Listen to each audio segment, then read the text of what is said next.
atónitos que dijeron: ¿quién es este que hasta los vientos y el mar le obedecen?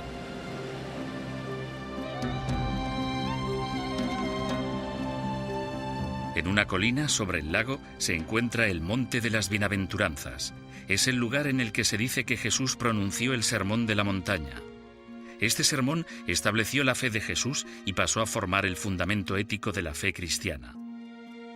En el mundo grecorromano, la mayor parte de los profesionales poseía la habilidad de la taquigrafía. San Mateo, que como Mateo Leví era cobrador de impuestos, poseía probablemente esa habilidad.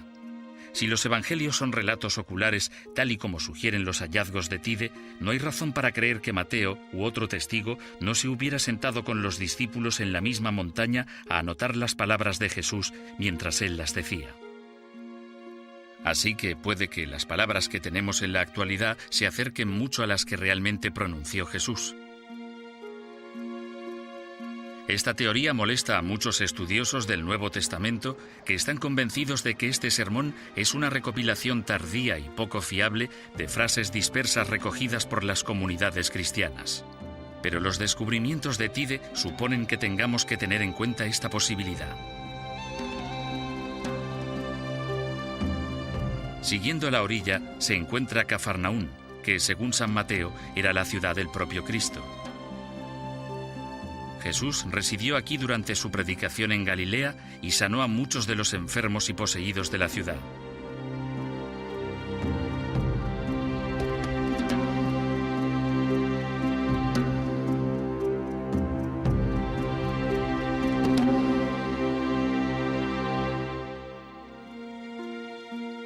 El lago está lleno de lugares que conmemoran la vida y muerte de Jesús. Estas iglesias se construyeron en el lugar donde, según la tradición, Jesús se le apareció a sus discípulos por tercera vez tras la resurrección. Los evangelios nos cuentan cómo Jesús habló a los discípulos diciendo: «Dios me ha dado toda autoridad en el cielo y en la tierra. Id, pues, y haced discípulos míos a todos los habitantes del mundo». Muchos de estos lugares reciben su nombre únicamente porque la tradición local los relaciona con acontecimientos concretos del Evangelio.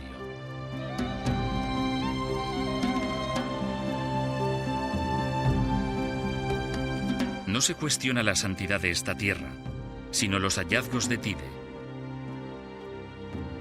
Aunque Tide haya conseguido partidarios de su hipótesis, de vuelta a Londres, el profesor Graham Stanton sigue sin estar convencido. Yo no descartaría la posibilidad de que se pudiera descubrir un fragmento de los evangelios perteneciente a un período tan temprano como mediados del siglo I. No, es totalmente imposible. Creo que es muy poco probable, pero no totalmente imposible. Aunque mi discrepancia fundamental con Tide se refiere a su interpretación de las pruebas papirológicas. Las objeciones de Stanton se basan en dos puntos. En primer lugar, él cree que, al haber encontrado los fragmentos del papiro de Jesús en Egipto en el siglo XIX, la comparación de Tide debería haberse limitado solo a documentos encontrados en Egipto.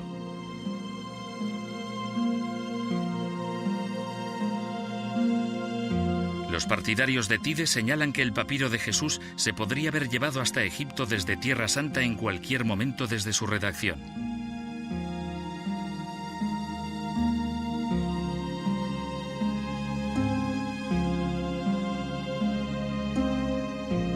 La segunda acusación de Stanton contra Tide es más grave, pero también más difícil de probar.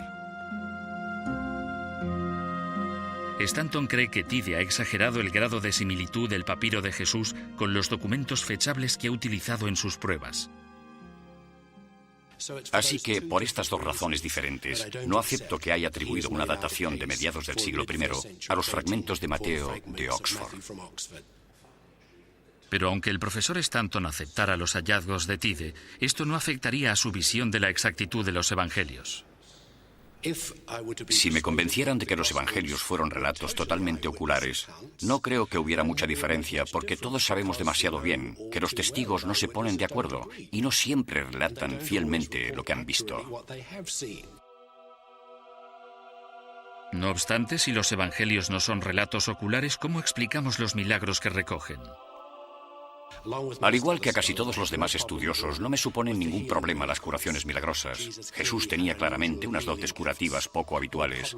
Sin embargo, resultan más problemáticos los llamados milagros naturales.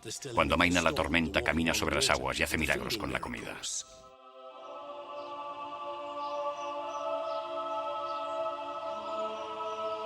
El emplazamiento de uno de los milagros alimenticios más famosos es este, la iglesia de Tabgha, a orillas del lago de Galilea. Aquí es donde, según los evangelios, Jesús alimentó a 5.000 personas con 5 panes y 2 peces. San Mateo escribe: «Luego tomó en sus manos los 5 panes y los 2 peces, y mirando al cielo, dio gracias a Dios, partió los panes, se los dio a los discípulos, y ellos los repartieron entre la multitud. Los que comieron eran unos 5.000 hombres, sin contar las mujeres ni los niños».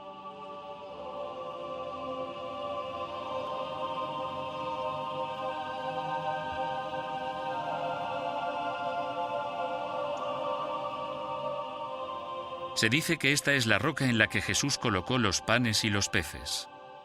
La historia se conmemora en estos mosaicos del siglo V.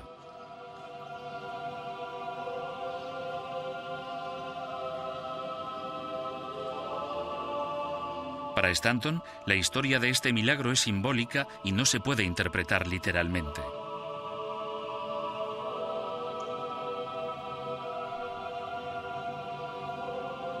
Pero si Tide está en lo cierto y los evangelios reflejan acontecimientos históricos escritos por testigos, entonces podríamos decir con una certeza aún mayor que ese milagro ocurrió aquí.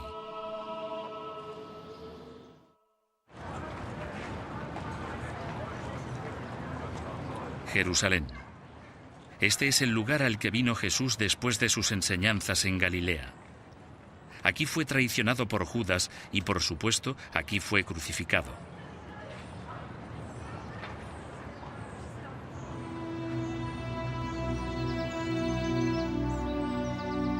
Es el final del viaje de Matthew d'Ancona. Ha seguido el camino del papiro de Jesús hasta Jerusalén.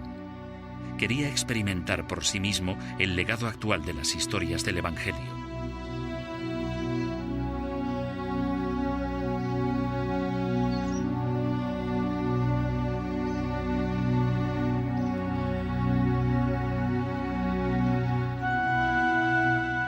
Vía Dolorosa, en la ciudad vieja de Jerusalén. Según la tradición, Jesús siguió este camino para llegar al lugar de su crucifixión.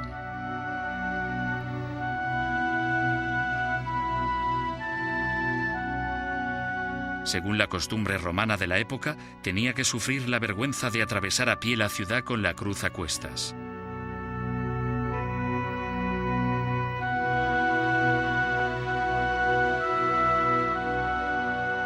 Pero muchos dudan si Jesús siguió realmente este camino, ya que, al igual que sucede con la mayoría de las historias del Evangelio, fue la fe y no las pruebas históricas lo que estimuló la religión.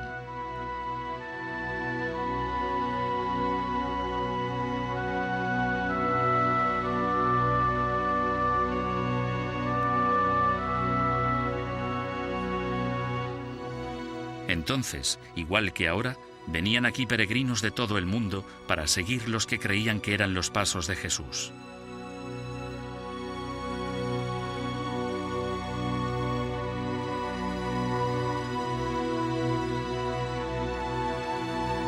Vienen a ver las 14 estaciones